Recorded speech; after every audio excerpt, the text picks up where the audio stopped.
For years, I've been telling people stress makes you sick. It increases the risk of everything from the common cold to cardiovascular disease. But I've changed my mind about stress. And today, I want to change yours. The brilliant neuroscientist highlights that stress was once considered the primary cause of many diseases, with numerous scientific magazines emphasizing its negative impact. However, we're now witnessing a significant paradigm shift on the subject. And I think of whether you call it movement or you call it exercise, it's really about finding an activity that allows you to engage with life the way that you want to. It's true. Engagement goes far beyond movies and media, extending past the realm of captivating films. This concept encompasses a wide range of activities that can capture our attention and immerse us in the experience. One such area where engagement can be found is through physical activities, like movement and exercise. By participating in these activities, we can feel a sense of involvement and dedication, demonstrating that engagement is not exclusive to the entertainment industry, but can be discovered in various aspects of our lives. So this really works in two ways. One, we know that when you're active, when you get your heart rate up, when you use your muscles, it changes your brain chemistry in a way that makes you more hopeful and optimistic and better able to connect with others. I'm drawn a lot to these ideas of like choosing positive emotions, reframing things, because it's the antidote to my habits that can become destructive. Let me start with the study that made me rethink my whole approach to stress. This study tracked 30,000 adults in the United States for 8 years, and they started by asking people, how much stress have you experienced in the last year? They also asked, do you believe that stress is harmful for your health? People who experienced a lot of stress in the previous year had a 43% increased risk of dying. But that was only true for the people who also believed that stress is harmful for your health.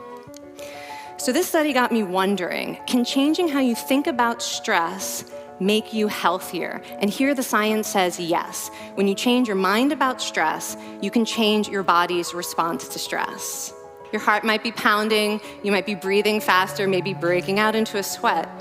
And normally we interpret these physical changes as anxiety or signs that we aren't coping very well with the pressure.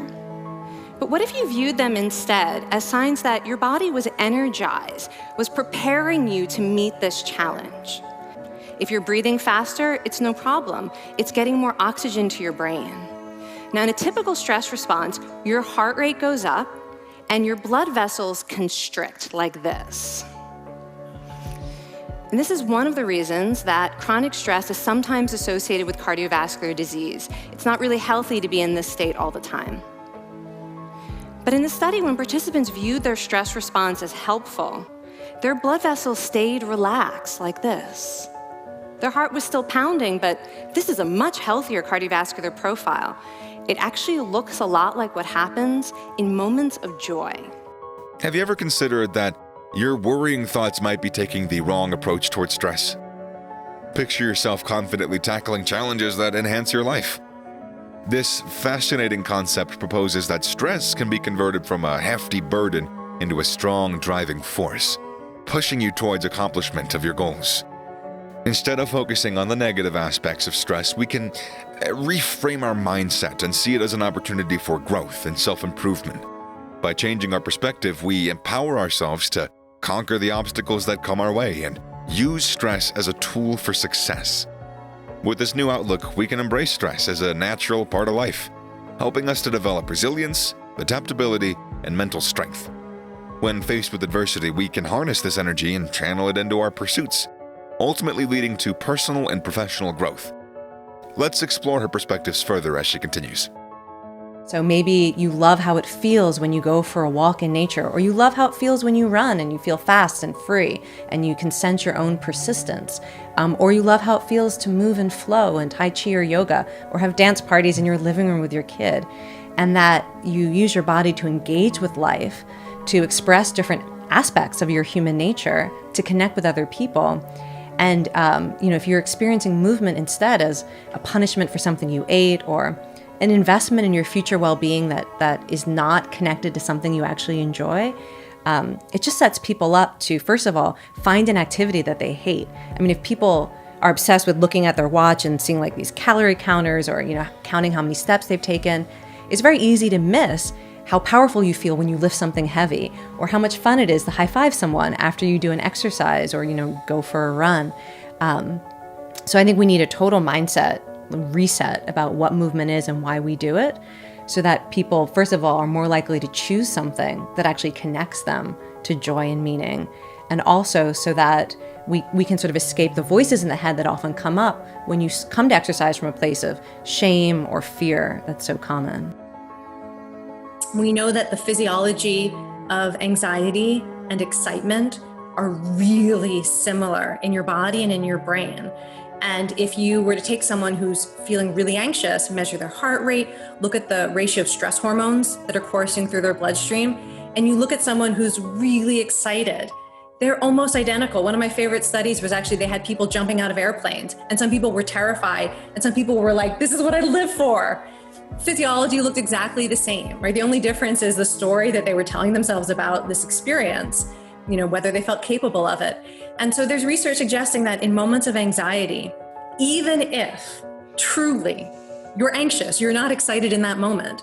All right, well, my heart is pounding. This means my heart is in it. My heart is giving me energy to meet this moment.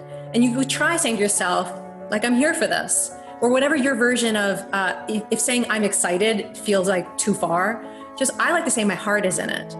Well, Alex, so my natural temperament is super anxious. And but when I work out, I find that I can actually handle challenges better. I just feel like I can take on the world. So this actually combats depression Absolutely. and loneliness. And loneliness and anxiety, and can help people recover from grief and trauma. I mean, the research is really clear. I heard so many stories that were really inspiring about people who were able to move forward because they found a form of movement that made them feel differently about themselves and what they were capable of.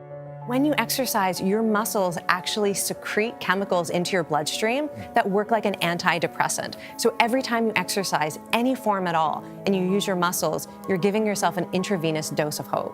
If you value exercise, you want the benefits of exercise, pair it with something that you already love. So you and I were talking about music, and the right playlist can make almost anything more enjoyable. Pair it with people you care about. Do it in a place that inspires you, like spend time exercising outdoors. Do it with a purpose. How you think about stress matters.